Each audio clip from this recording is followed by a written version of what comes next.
Oh, hello there. I'm at the gym. I don't know why you're here, but I'm going to do some push-ups, so you can join me on the floor if you want. No, I'm not doing this just to show off or anything. I'm actually doing this for science, okay. Ugh. You see what happened there? My arms moved, my shoulders moved, my back and stomach muscles moved, my heart pumped blood to all of those different places. It's pretty neat, huh? Well, it turns out that how we make and use energy is a lot like sports or other kinds of exercise. It can be hard work and a little bit complicated, but if you do it right, it comes with some tremendous payoffs. But unlike hitting a ball with a stick, it's so marvelously complicated and awesome that we're still unraveling the mysteries of how it all works. And it all starts with a marvelous molecule that is one of your best friends, ATP.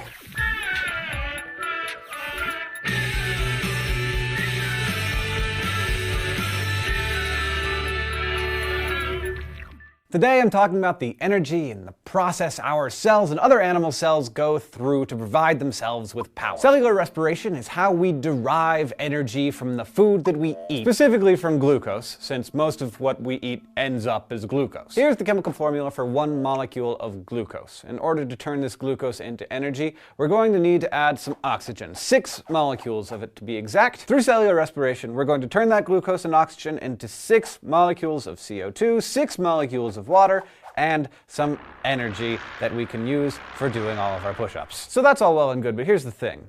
We can't just use that energy to run a marathon or something. First, our bodies have to turn that energy into a really specific form of stored energy called ATP, or adenosine triphosphate. You've heard me talk about this before. People often refer to ATP as the currency of biological energy. Think of it as an American dollar. It's what you need to do business in the US. You can't just walk into a Best Buy with a handful of Chinese yen or Indian rupees and expect to be able to buy anything with them, even though they're technically our money. Same goes with energy. In order to be able to use it, our cells need energy to be transferred into adenosine triphosphate to be able to grow, move, create electrical impulses in our nerves and brains, everything. A while back, for instance, we talked about how cells use ATP to transport some kinds of materials in and out of its membranes. To jog your memory about that, you can watch that episode right here. Now, before we see how ATP is actually put together, let's look at how cells can cash in on the energy that's stashed in there. Well, adenosine triphosphate is made up of a nitrogenous base called adenine with a sugar called ribose and 3 phosphate groups attached to it. Now, one thing you need to know about these 3 phosphate groups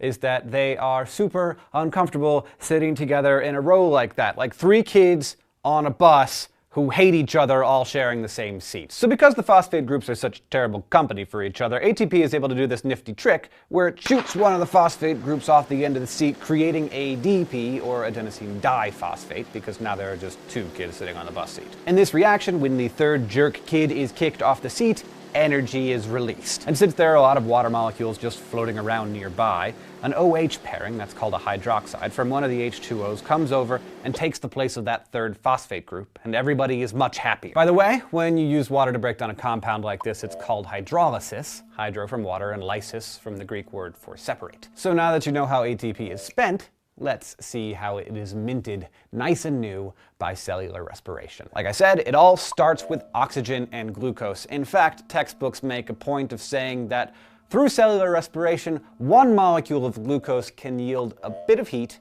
and 38 molecules of ATP. Now it's worth noting that this number is kind of a best case scenario. Usually it's more like 29 or 30 ATPs, but whatever. People are still studying this stuff, so let's stick with that number, 38. Now cellular respiration isn't something that just happens all at once. Glucose is transformed into ATPs over 3 separate stages: glycolysis, the Krebs cycle, and the electron transport chain. Traditionally, these stages are described as coming one after the other, but really everything in the cell is kind of happening all at the same time. But let's start with the first step, glycolysis, or the breaking down of the glucose. Glucose, of course, is a sugar. You know this because it's got an "-ose" at the end of it. And glycolysis is just the breaking up of glucose's 6-carbon ring into 2 3-carbon molecules called pyruvic acids, or pyruvate molecules. Now, in order to explain exactly how glycolysis works, I'd need about an hour of your time and a giant cast of finger puppets, each playing a different enzyme. And though it would pay me to do it, I would have to use words like phosphoglucoisomerase. But a simple way of explaining it is like this. If you want to make some money, you gotta spend some money. Glycolysis needs the investment of 2 ATPs in order to work, and in the end, it generates 4 ATPs for a net profit, if you will, of 2 ATPs. In addition to those 4 ATPs, glycolysis results in 2 pyruvates and 2 super energy-rich morsels called NADH, which are sort of the love children of a B vitamin called NAD+, pairing with energized electrons and a hydrogen to create storehouses of energy that will later be tapped to make ATP. To help us keep track of all the awesome stuff we're making here, let's keep score. So far, we've created 2 molecules of ATP and 2 molecules of NADH, which will be used to power more ATP production later. Now, a word about oxygen. Like I mentioned, oxygen is necessary for the overall process of cellular respiration, but not every stage of it. Glycolysis, for example, can take place without oxygen, which makes it an anaerobic process. In the absence of oxygen, the pyruvates formed through glycolysis gets rerouted into a process called fermentation. If there's no oxygen in the cell, it needs more of that NAD+ to keep the glycolysis going, so fermentation frees up some NAD+, which happens to create some interesting byproducts. For instance, in some organisms like yeasts, the product of fermentation is ethyl alcohol, which is the same thing as all of this lovely stuff. But luckily for our day-to-day productivity, our muscles don't make alcohol when they don't get enough oxygen. If that were the case, working out would make us drunk, which actually would be pretty awesome. But instead of ethyl alcohol, they make lactic acid, which is what makes you feel sore after that workout that kicked your butt. So your muscles used up all the oxygen they had, and they had to kick into anaerobic respiration in order to get the energy that they needed. And so you have all this lactic acid building up in your muscle tissues. Back to the score. Now we have made 2 molecules of ATP through glycolysis, but your cells really need the oxygen in order to make the other 30-some molecules that they need. And that is because the next 2 stages of cellular respiration, the Krebs cycle and the electron transport chain, are both aerobic processes, which means that they require oxygen. And so we find ourselves at the next step in cellular respiration. After glycolysis comes the Krebs cycle. So while glycolysis occurs in the cytoplasm, or the fluid medium within the cell that all the organelles hang out in, the Krebs cycle happens across the inner membrane of the mitochondria, which are generally considered the power centers of the cell. The Krebs cycle takes the products of glycolysis, those carbon-rich pyruvates, and reworks them to create another 2 ATPs per glucose molecule, plus some energy in a couple of other forms, which I'll talk about in a minute. Here's how. First, one of the pyruvates is oxidized, which basically means that it's combined with oxygen. One of the carbons off the 3-carbon chain bonds with an oxygen molecule and leaves the cell as CO2. What's left is a 2-carbon compound called acetyl coenzyme A, or acetyl-CoA. Then another NAD+ comes along, picks up a hydrogen, and becomes NADH. So our 2 pyruvates create another 2 molecules of NADH to be used later. As in glycolysis, and really all life, enzymes are essential here. They are the proteins that bring together the stuff that needs to react with each other,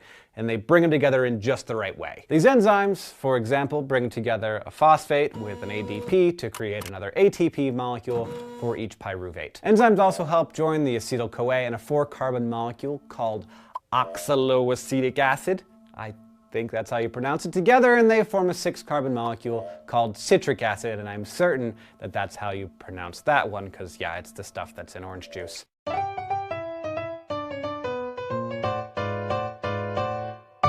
Fun fact! The Krebs cycle is also known as the citric acid cycle because of this very byproduct. However, it is usually referred to by the name of the man who figured it all out. Hans Krebs, an ear, nose, and throat surgeon who fled Nazi Germany to teach biochemistry at Cambridge, where he discovered this incredibly complex cycle in 1937. For being such a total frickin' genius, he was awarded the Nobel Prize for Medicine in 1953. Anyway, the citric acid is then oxidized over a bunch of intricate steps, cutting carbons off left and right to eventually get back to oxaloacetic acid, which is what makes the Krebs cycle a cycle. And as the carbons get cleaved off the citric acid, there are leftovers in the form of CO2 or carbon dioxide, which are exhaled by the cell and eventually by you. You and I, as we continue our existence as people, are exhaling the products of the Krebs cycle right now.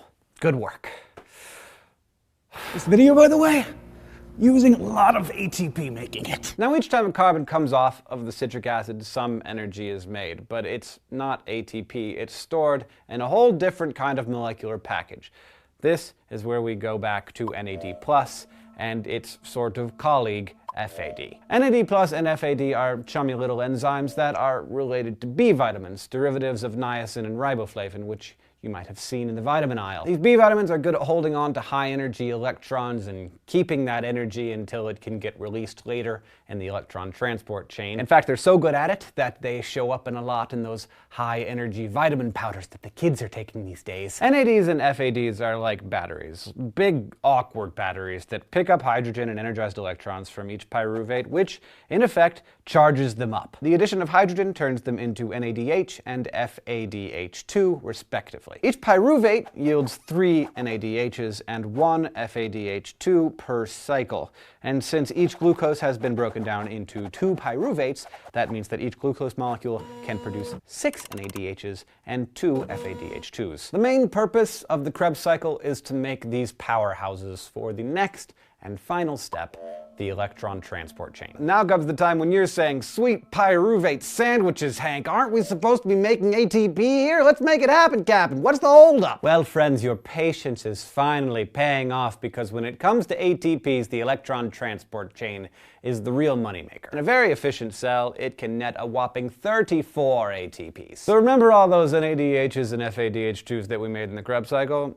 Well, their electrons are going to provide the energy that will work as a pump along a chain of channel proteins across the inner membrane of the mitochondria where the Krebs cycle occurred. These proteins will swap these electrons to send hydrogen protons from inside the very center of the mitochondria across its inner membrane to the outer compartment of the mitochondria. But once they're out, the protons want to get back to the other side of the inner membrane because there's a lot of other protons out there, and as we've learned, nature always tends to seek a nice, peaceful balance on either side of a membrane. So all of these anxious protons are allowed back in through a special protein called ATP synthase. And the energy of this proton flow drives this crazy spinning mechanism that squeezes some ADP and some phosphates together to form ATP. So the electrons from the 10 NADHs that come out of the Krebs cycle have just enough energy to produce roughly 3 ATPs each. And we can't forget our friends, the FADH2s. We have 2 of them, and they make 2 ATPs each. And voila, that is how animal cells the world over make ATP through cellular respiration. Now, just to check, let's reset our ATP counter and do the math for a single glucose molecule once again. We made 2 ATPs for each pyruvate during glycolysis. We made 2 during the Krebs cycle. And then, during the electron transport chain, we made about 34. And that is just for 1 molecule of glucose. Imagine how much your body makes and uses every single day. Don't spend it all in one place. Now you can go back, watch any parts of this episode that you didn't quite get, and I really want to do this quickly because I'm getting very tired. If you want to ask us questions, you can see us in the YouTube comments below, or of course, you can connect with us on Facebook or Twitter.